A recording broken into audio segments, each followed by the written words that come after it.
Не попусто оние кои киселат зелка, овој зеленчук го нарекуваат и кралица на зимницата. Долгогодишното искуство во киселењето на зелката, велат нашите соговорници, им го дава тоа право на квалификација. Денеска на Штипскиот пазар нашата екипа во разговор со купувачите, но и трговците, го побара најдобриот рецепт за киселење зелка.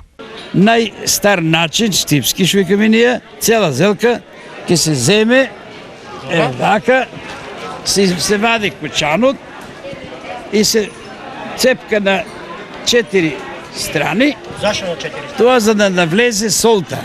И ова се пуни дупката сол.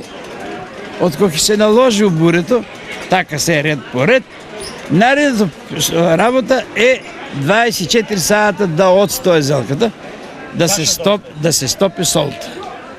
Од кога ќе се види дека солта се стопила и се наполнува на сабајле. Сабајле се наполнува вода. Шоп се наполне вода, се остава 24 сата да постои, така да солта се истопе и потоа почнува да се преточува.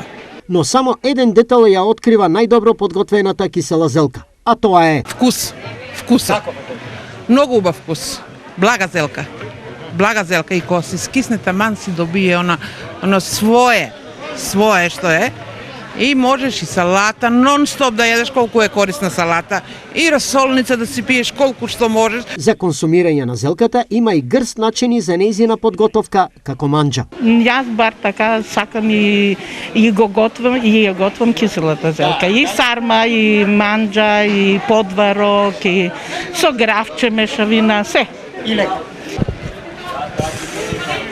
Дали знаете дека најстарото семе во Македонија за сеење на зелка е така нареченото футешко семе, кој што денеска само останало во атарот на Радовишко околу селото Воиславци. Токму ова е таа зелка од тоа футешко семе. Меѓутоа, земјоделците, но и трговците велат, фокусот на купување на зелка е од 8 ноември до 21 истиот месец, односно по старински што би рекле, од Митровден до Свети Рангел. Чекајќи го Митровден, денеска посетителите, но и пазарџиите задоволни ги тријат рацете. Цените за прв пат по подолго време подносливи за сите, како што беше и сончевиот ден. Денеска према времето е големи интерес има. Посебно зимници се стават и има интерес голем. Према времето луѓето доста добро излегува, од Сабали имавме добар прилив, така да сме задоволни. Се најмногу се бараше корнишоно и карфиол. Еве кои производи до 13 часот беа најбарани и по кои цени.